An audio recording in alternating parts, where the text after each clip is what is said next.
सभी उम्मीदवारों में अभी तक सबसे मजबूत उम्मीदवार जो है हमको धनंजय सिंह जी लग रहे हैं, और वही जो है हम उम्मीद भी है लोगों को कि वही आएंगे। हमारे क्षेत्र में धनंजय सिंह जी ने बहुत अच्छा काम किया है और उन्होंने हमेशा से ही हमारे खास करके हमारे विधानसभा हमारे सांसदीय क्षेत्र में बहुत अच्छा काम किया है और लोग उनसे युवा और महिलाएं और सभी लोगों ने मतलब जुड़ाव रखा है और उन्होंने ऐसा काम किया है। यहाँ पे सपा है हम लोग के इधर।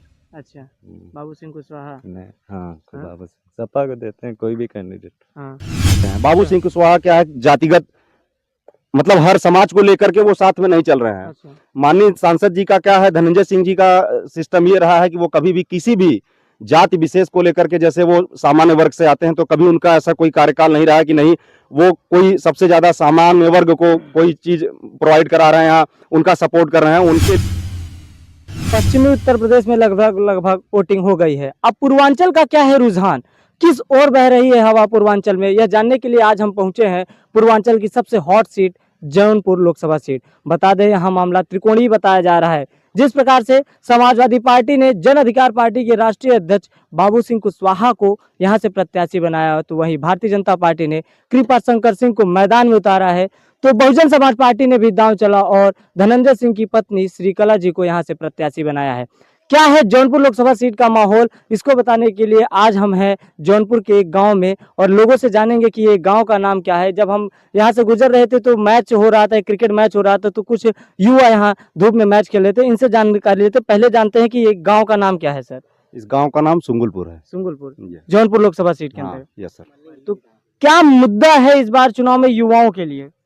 मुद्दा युवाओं के लिए सबसे ज्यादा जो है शिक्षा है, स्वास्थ्य है, बेरोजगारी है, गांव का विकास है, सरकारी योजनाएं, एक एक कुछ भी चीज है वो गांव के जन जन तक, लोगों तक पहुंचे, यही हमारा मुद्दा है। और हमको सबसे ज्यादा इम्पोर्टेंट हम लोगों के लिए, जो हम लोग युवा हैं, हमको शिक्षा चाहिए, बेरोजगारी कम से कम हो, ज़्यादा से ज़्यादा लोग जो है जॉब्स जो है उनको अवेलेबल हो, टाइम पे सारी सुविधाएं हो। बाकी रोड का जो है सिस्टम अभी थोड़ा बहुत चल रहा है, हमारे गांव में काम हो ही रहा है लगभग, और चीज़ें सारी ठीक ही हैं।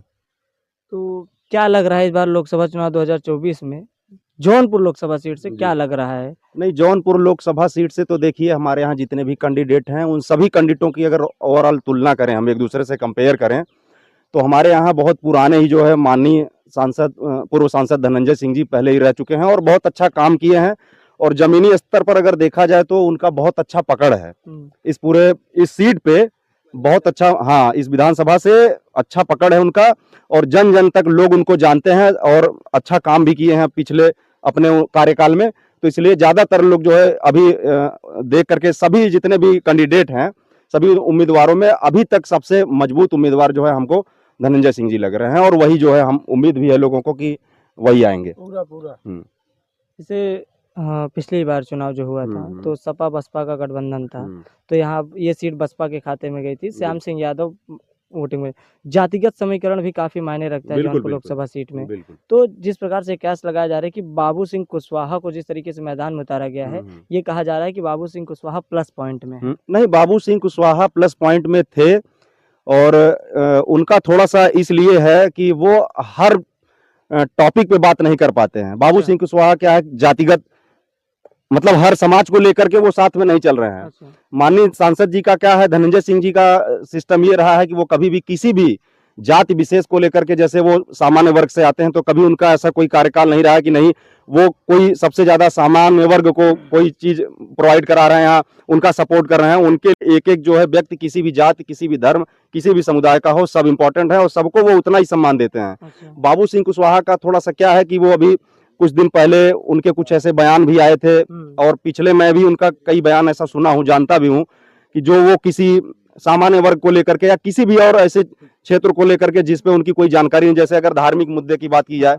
जिसमें आपका अगर पकड़ नहीं है तो उस पर टिप्पणी करना वो उचित नहीं है, जिसको लेकर के वो बोल गए हैं, जिसकी वजह से काफी विवाद है। और थोड़ा सा जो है यहाँ इस लेवल पे, गांव के जमीनी लेवल पर उनका पकड़ उतना अच्छा नहीं है धनंजय सिंह की तुलना में। कृपा शंकर सिंह जी का? नहीं, कृपा शंकर सिंह जी भी ठीक ठाक हैं, लड़ाई में वो भी रहेंगे, ऐसा नहीं, वो भी ऐसा नहीं है कि वो बिल्कुल कुछ नहीं है, लड़ाई में रहेंगे। और थोड़ा सा बसपा से जो है ये धनंजय सिंह जी के पत्नी की आ जाने की वजह से वो थोड़ा हो सकता है, देखिए फाइट में रहेंगे, अब क्या होता है ये तो मतदान नहीं, के कई लोग रिजल्ट उनको के बाद। बाहरी भी कह रहे हैं। नहीं, बाहरी से कुछ नहीं होता। देखिए, हाँ। बीजेपी का उम्मीदवार हैं और कुछ उनको समझ करके ही बीजेपी ने टिकट दिया है, तो कुछ ना कुछ तो उनका दबदबा है इस क्षेत्र में, लेकिन अब जो भी आएगा वो कुछ हमारे मतदान के साथ बाद फर्स्ट ही टाइम वोटर, पता फर्स्ट चलेगा। टाइम वोट करने जा रहे हैं आप, जी।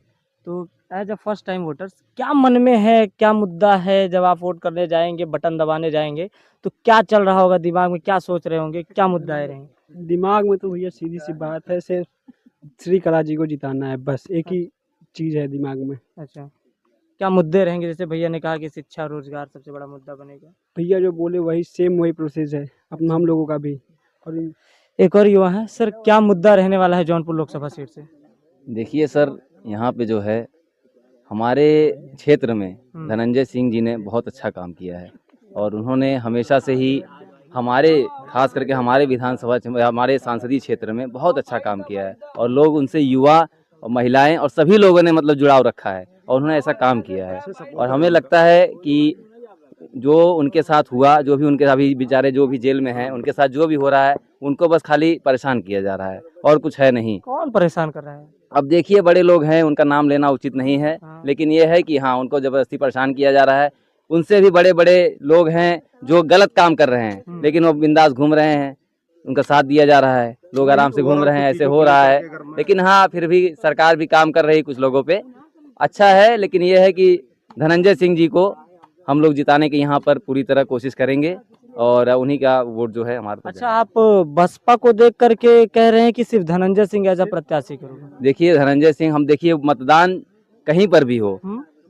मतलब कि पार्टी देख के न किया जाए, मेरा यही मानना है। प्रत्याशी पे? हाँ, प्रत्याशी देख के किया जाए, क्योंकि प्रत्याशी अपने क्षेत्र को अच्छे से जानता है और उस क्षेत्र में किस चीज की जरूरत है उसको पहचानता है, उसी हिसाब से वो वोटिंग करें, मेरा तो यही राय है।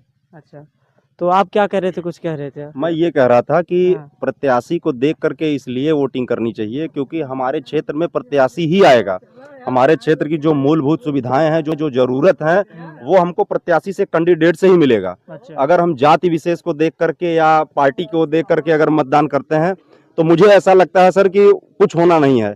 मैं बहुत से ऐसे पार्टी के ऐसे बहुत से विधायक या सांसद का नाम बता सकता हूं जो जीत गए हैं, लेकिन उनको कुछ नहीं पता है, वो कुछ नहीं जानते हैं और ना कभी उस क्षेत्र में जीतने के बाद गए हैं। अच्छा, तो मोदी जी का 10 साल का कार्यकाल को कैसे देखते हैं आप? नहीं, मोदी जी का 10 साल का कार्यकाल भी ठीक ठाक ही रहा है। अगर तुलना करें पिछले, उसके पहले की जो सरकारें थी, उसकी तुलना में अगर बात करें तो मोदी जी का काफी चीजें जो है आज लोगों तक पहुंच रही हैं। बीच में जो लोग पैसा लैप्स हो रहा था गरीबों का, मजदूरों का, वो डायरेक्ट उनके अकाउंट में आ रहा है। किसानों को अच्छा खासा जो है सुविधा मिल रहा है मैंने कि कई जगह युवाओं से बातचीत की है, तो युवाओं जी ने कहा है कि कई युवाओं ने कहा कि महंगाई, बेरोजगारी यहाँ पे चरम सीमा पे बढ़ी है।